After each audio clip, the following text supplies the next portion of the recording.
எல்லாம் வல்ல இறைவனின் பெயரால் ஆரம்பிக்கின்றேன். அன்பானவர்களே, உங்கள் அனைவர் மீதும் சாந்தியும் சமாதானமும் உண்டாவதாக.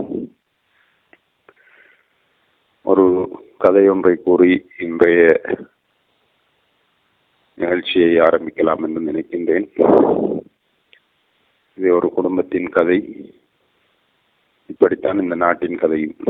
அதாவது, ஒரு குடும்பத் தலைவர் தொழிலுக்கு செல்வதும் இல்லை, தன்னுடைய மனைவி பிள்ளைகளுக்கு ஒழுங்காக உணவளிப்பதும் இல்லை. இப்படி இருக்கும்போது கஷ்டத்துக்கு மத்தியில் இருந்த அந்த குடும்பத்தின் மனைவி நீதிமன்றத்துக்கு விவாகரத்து கோரி சென்று விடுகிறார். இதனை அறிந்த கணவர், இதற்கு பிறகு நான் இப்படி இருக்கக்கூடாது, வீட்டிலே இருப்பதுதான் இந்த பிரச்சனைக்கு காரணம் என்று சொல்லி அவர் தினமும் காலையிலே வெளியே செல்வார். மாலையில் வீட்டுக்கு வருவார். வரும்போது நிறைய உணவுப் பொருட்கள், இனிப்பு பண்டங்கள் எல்லாம் வாங்கி வருவார்.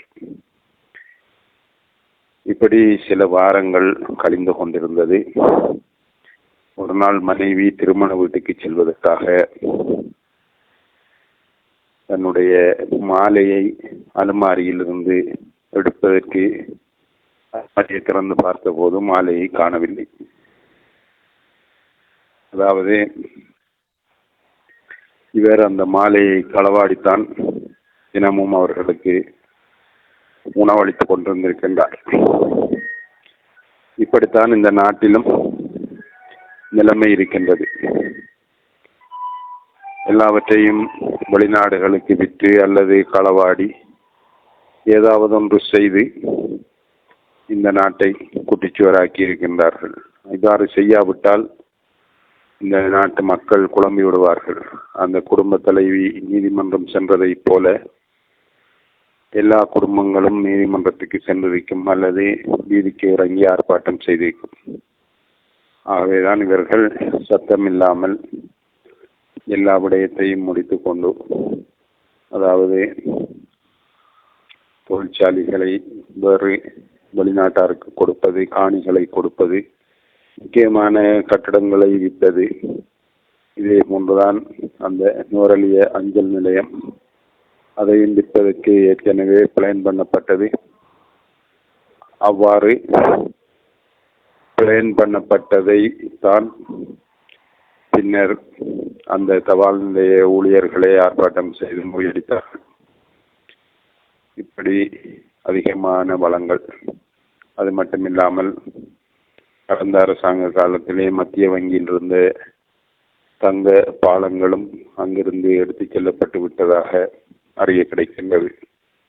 இதெல்லாம் தான் இந்த நாட்டின் சேதத்துக்கும் நஷ்டத்துக்கும் பிரச்சனைக்கும் உரிய காரணங்களாக அமைந்திருக்கின்றன.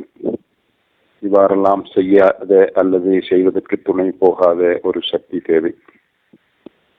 அது தேசிய மக்கள் சக்தி. அந்த தேசிய மக்கள் சக்தியின் திசை காட்டி சின்னத்திற்கு வாக்களிப்பதன் மூலம் நாம் தோழர் குமார் திசாநாயக்க அவர்களை தெரிவு செய்து அவரிடம் இந்த பொறுப்பை ஒப்படைப்பதன் மூலம் இந்த நாட்டின் வளங்களை பாதுகாப்பதோடு இந்த நாட்டின் அந்நிய செலாவணிக்குரிய ஏற்பாடுகளை செய்ய முடியும். ஏற்கனவே எங்களுடைய நாட்டிலே நிறைய பல வகைகள் உற்பத்தி பொருட்கள் எல்லாம் சேதமடைந்தே காணப்படுகின்றன. அதாவது பழங்கள், காய்கறிகள் எல்லாம் ஒரு குறிப்பிட்ட காலத்துக்கு அளவுக்கு அதிகமாக உற்பத்தியாகும். அப்போது அவை சேதப்படுத்தப்படுகின்றன, குப்பைகளில் கொட்டப்படுகின்றன. தேவைக்கு அதிகமான பழங்கள், காய்கறிகள் எல்லாம் இவ்வாறு சேதப்படுத்தப்படுகின்றன.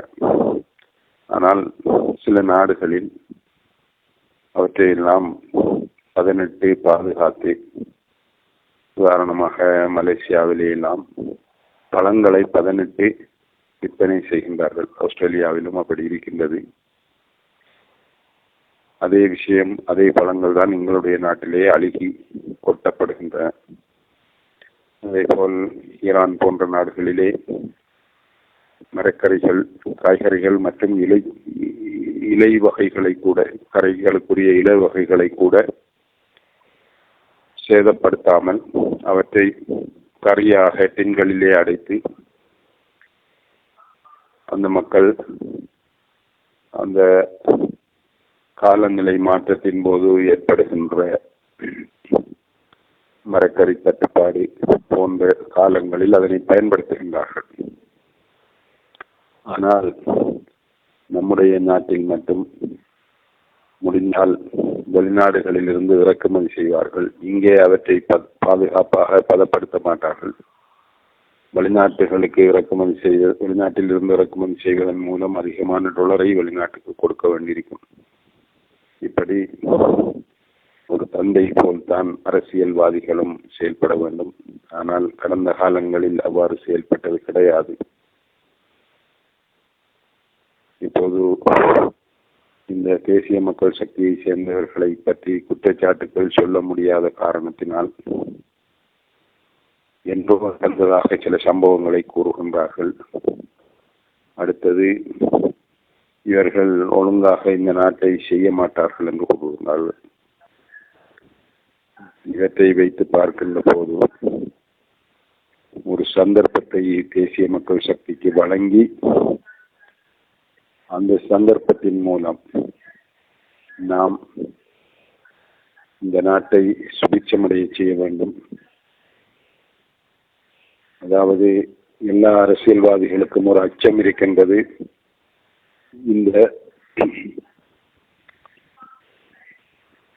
தேசிய மக்கள் சக்திக்கு ஒரு தடவையாவது ஆட்சியை ஒப்படைத்தால் அதற்கு பிறகு வேறு கட்சிகளுக்கு அந்த வாக்குகளை வழங்க மாட்டார்கள்.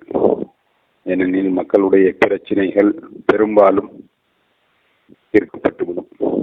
எனவேதான் இன்று காலாகாலமாக பிச்சைக்காரனுக்கு புண் ஏற்பட்டதை போல எங்களிடம் அது இல்லை இது இல்லை என்று சொல்லி எதுவுமே இல்லை என்று மக்கள் மனநிலையை உருவாக்கி இருக்கின்றார்கள். இந்த மனநிலையை மாற்றுவதற்குரிய சக்தி தேசிய மக்கள் சக்தி என்பதை உணர்ந்து செயல்படுவோம். நன்றி.